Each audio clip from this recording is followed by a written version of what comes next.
അപ്പോൾ ഇതാ കണ്ടിട്ട് ആരും നെട്ടണ്ട. അപ്പോൾ ഇന്ന് 2 പ്രത്യേകമായ കാര്യങ്ങളുണ്ട്. ഒന്ന് എൻ്റെ അച്ഛൻ്റെ അമ്മയുടെയും വെഡ്ഡിങ് ആനിവേഴ്സറി, രണ്ടാമത്തത് എൻ്റെ അനിയൻ്റെ ബർത്ത്ഡേ. അപ്പോൾ ഇതെല്ലാം കൂടെ ഇന്ന് ആഘോഷിക്കാമെന്ന് വെച്ചു. അങ്ങനെ ഒരു ഹൈദരാബാദ് ബിരിയാണി അങ്ങ് കാച്ചേക്കാന്ന് വിചാരിച്ച് ഒന്ന് നോക്കിയാലോ. കേരള ഫയർഫോഴ്സിനും ഇവിടുത്തെ നാട്ടുകാർക്കും മണവാളാൻ സൽസിന്റെ പേരിലും എന്റെ വ്യക്തിപരമായ പേരിലും ഞാൻ നന്ദി രേഖപ്പെടുത്തിക്കൊള്ളുന്നു. ഇനി നമുക്ക് സവാളയൊന്ന് എണ്ണയിലിട്ട് ഒന്ന് അങ്ങോട്ടും ഇങ്ങോട്ടും ഒന്ന് വരട്ടി കൊടുക്കാം.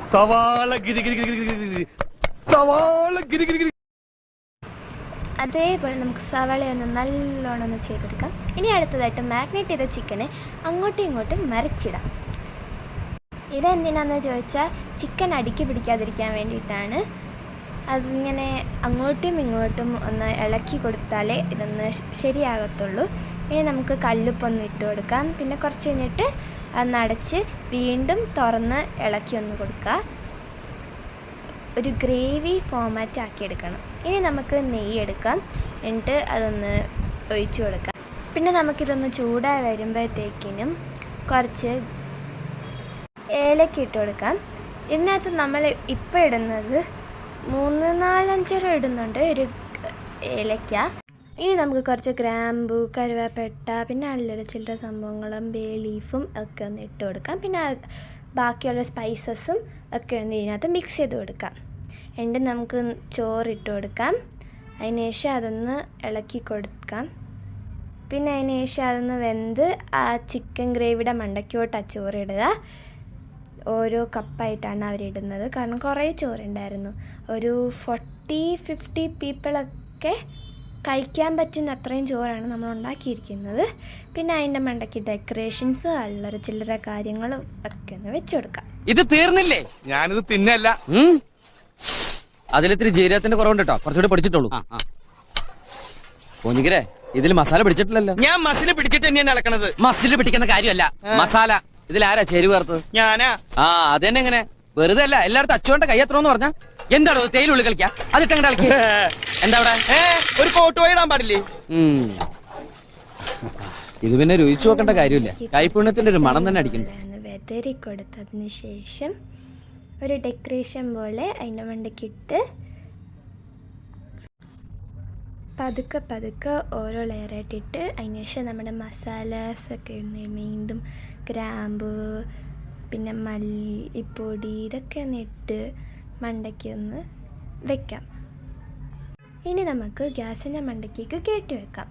അതിന് ശേഷം ഇന്ന് വേവാൻ വേണ്ടി വയ്ക്കാം, എല്ലാം കൂടെ ചേർത്ത്. നമ്മുടെ ചിക്കൻ ഗ്രേവി താഴെയുണ്ട്. ഇനി നമുക്ക് അതൊന്ന് അമക്കി കൊടുക്കാം.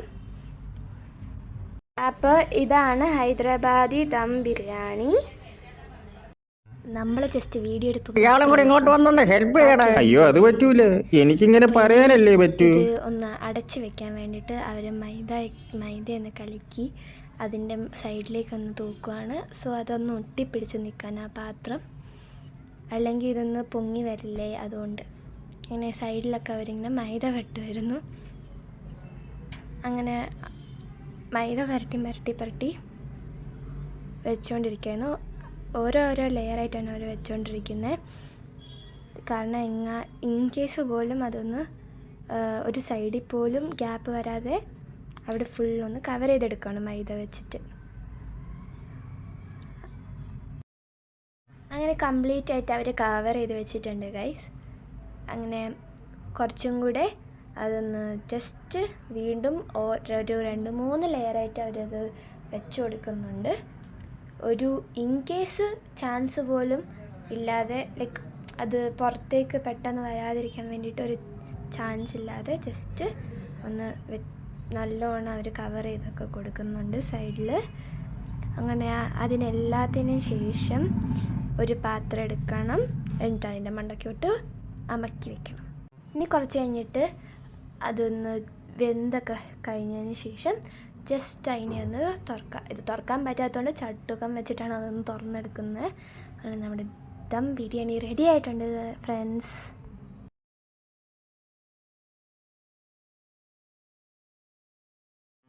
അങ്ങനെ നമ്മുടെ ബിരിയാണി അതായത് ദം ബിരിയാണി ഇവിടുത്തെ പോലെ കോഴി ബിരിയാണി ചിക്കൻ ഫ്രൈ അവിടെ കിട്ടുമോ? എല്ലാവർക്കും ഇഷ്ടപ്പെട്ടു.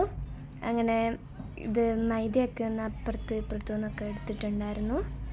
അങ്ങനെ ദം ബിരിയാണി അടിപൊളിയായിരുന്നു ഗൈസ്. അപ്പം ഇത്രയേ ഉള്ളൂ ഈ ബിരിയാണിയുടെ കഥ. ഇനി നമുക്ക് അടുത്ത സെലിബ്രേഷനിലേക്ക് പോവാം. ഇവിടെ എല്ലാവരും അങ്ങോട്ടും ഇങ്ങോട്ടും ആർക്കാരാണ് കേക്ക് കൊടുക്കേണ്ടത്, ആരാ ഫസ്റ്റ് കൊടുക്കേണ്ടത്, പിന്നെ അതിന് ശേഷം മുഖത്ത് വാരി തേക്കുക, അങ്ങനെയൊക്കെയായിരുന്നു. ഇതിൻ്റെ ഇടയ്ക്ക് ഞാൻ എന്തിനാണ് ഈ ബർത്ത്ഡേക്കും അപ്പൂവിനും ഒരു റീസണുണ്ട്, അവരുടെ ബർത്ത്ഡേ ആയിരുന്നു മെനങ്ങാന്ന്. പിന്നെ അച്ഛനും അമ്മയ്ക്കും ഒരു റീസണുണ്ട്, അവരുടെ വെഡ്ഡിങ് ആനിവേഴ്സറിയാണ്. ഇതിൻ്റെ അകത്ത് എനിക്ക് ഒരു സാധനവും ഇല്ല, ഇതിനകത്ത് ഒരു ബർത്ത്ഡേ ഇല്ല, ഒരു വെഡ്ഡിങ്